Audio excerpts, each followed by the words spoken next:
Chers Albertivillariens, chères Albertivillariennes, depuis plus d'un an, nous vivons une situation épidémique qui nous met à l'épreuve, tant dans nos moments de convivialité que dans notre organisation professionnelle ou familiale.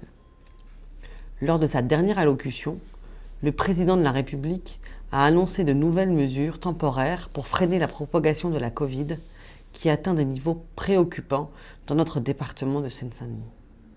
À ce titre, la fermeture des écoles a donc été décidée par le gouvernement, conformément aux recommandations faites par les professionnels de santé et ceux du corps enseignant. Ainsi, les crèches, les écoles maternelles et élémentaires de notre ville, ainsi que nos collèges et lycées, seront fermés. Le calendrier scolaire sera ainsi adapté à la situation. La semaine du 5 avril, les enseignements se feront à distance, puis les élèves auront 2 semaines de vacances, avant de reprendre le chemin de l'école en présentiel pour l'élémentaire et en distanciel pour le secondaire dès le 26 avril.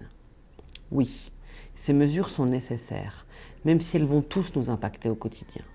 C'est pourquoi, depuis janvier, nous avons mis en place à l'embarcadère un centre de vaccination de proximité.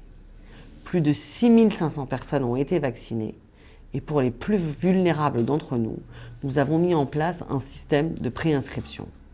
Pour ma part, je regrette que le personnel de nos écoles et ceux qui sont en première ligne pour nous accueillir tous les jours dans nos services publics n'aient pas été considérés comme prioritaires. C'est pourquoi, en cohérence avec mes idées, j'ai demandé à ce qu'une liste d'agents volontaires soit dressée pour bénéficier de vaccins lorsque des rendez-vous n'avaient pas été honorés ou que des doses ouvertes risquaient d'être jetées le soir. Aussi, je veux solennellement vous appeler toutes et tous à respecter vraiment les gestes barrières, à porter un masque, à utiliser le gel hydroalcoolique, à conserver les distances de sécurité sanitaire et à ne pas se regrouper au-delà du raisonnable. Ce respect des gestes barrières reste la seule arme que nous ayons pour nous préserver en attendant que la campagne de vaccination ait pu concerner toute notre population. Sachez que nous sommes mobilisés avec mon équipe et avec les services municipaux pour être à vos côtés. Prenez soin de vous et de vos proches.